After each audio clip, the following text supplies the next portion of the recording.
Bob Maloney from my MMAnews.com. And a couple of weeks ago, I was in Atlantic City for Ring of Combat 81, and watching the card on commentary, and I got to see my guest today fight Reese Baby Goose Watkins, and I was just so impressed. Before we even talk about it, let me say, Reese, a couple of weeks out, how you feeling? Thanks for giving me some time.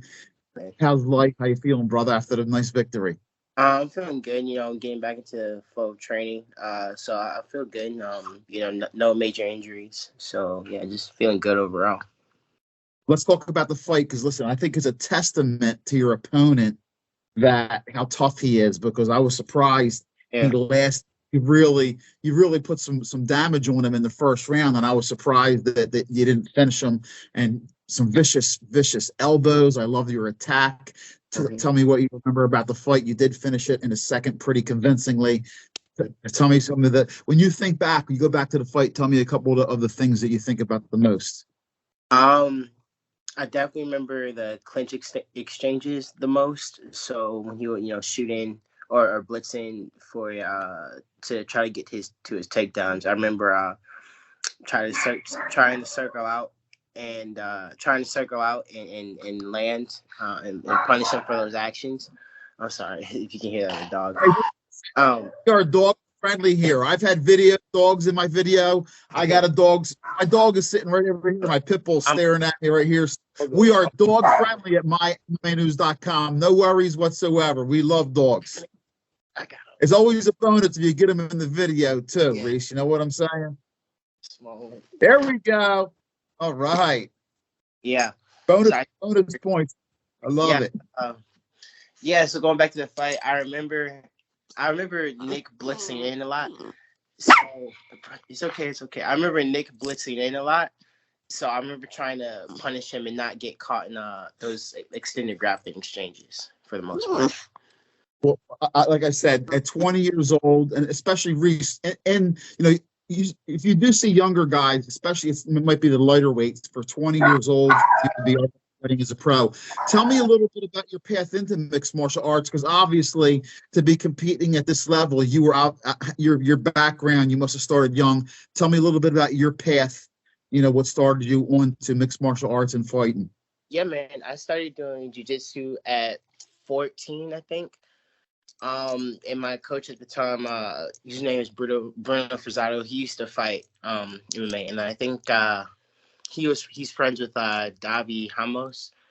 He used to fight in the UFC. I think Davi was up here. I think he was getting ready for a fight or something. I forgot, but I remember Bruno asking me if I want to be interested. If I ever want to take an MMA fight, and I was like, "Yeah, man. I mean, sure, why not? It sounds interesting."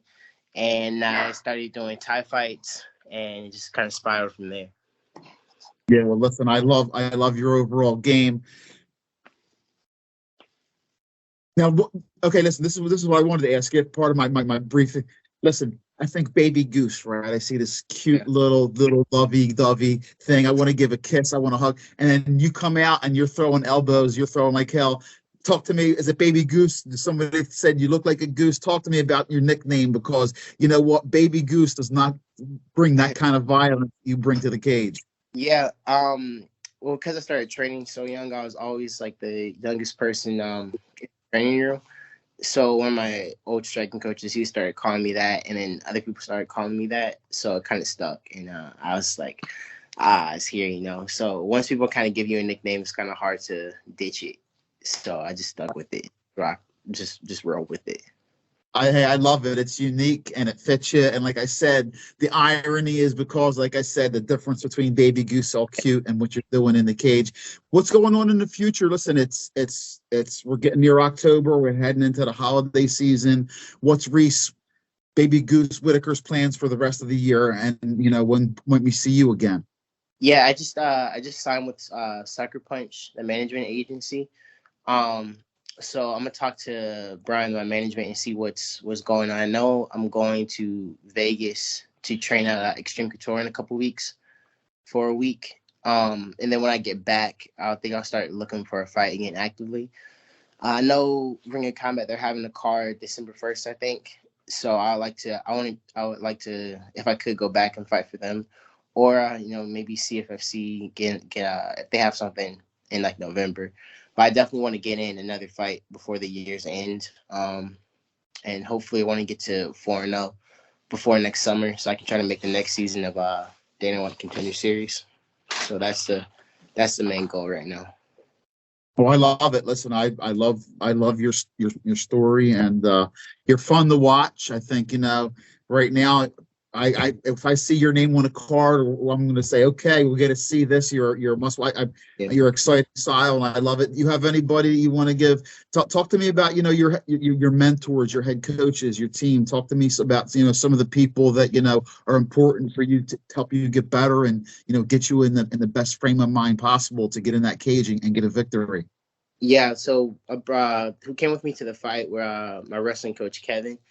I've been training with Kevin since I was also like 16 because we were both training under the same jiu-jitsu coach, both training under Bruno at the time. So I've been working with Kevin for like half a decade now. He's taught me. I never wrestled in high school, so he's taught me pretty much all my wrestling and a lot of my grappling. And then I brought out my teammate Nathan Rivera. We've fought on the same MMA card. I think our first fights are at the same time. So we kind of help each other prep for our fights, so like pad holding and all that. And then one of my coaches couldn't make it, but Brantley Furr, he's the head of MMA coach at ATT Team Lima in Georgia. And I work with him a lot, do pads with him every week. And he helps me game plan and helps me get ready for all my fights. So without him, because I'm kind of newer to ATT. I switched within the last year and a half. And so without him, he's helped me make vast improvements to my game. And then all my teammates at ATT Team Lima, and especially Diego Lima, the owner, he and then Douglas Lima, they helped me get ready for fights. Diego has a ton of experience. Diego is a super good wrestler as well.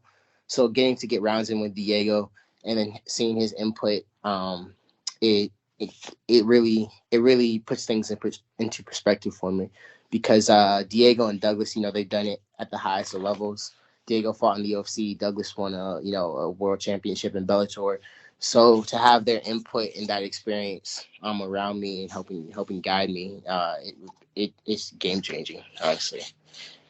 I love it, man. You got to be a sponge, and you're doing what you're supposed to be doing, learning from those around you. And Reese, I really, like I said, I put a check mark next to your name, man. Listen, best of skills. When you get some fight news, hit me up over here. I'd love to hear wherever you're fighting. We'll talk about it. Let's tell the Reese, Baby Goose, Whitaker story, man. 2-0, super exciting fighter. I can't wait for the future for you.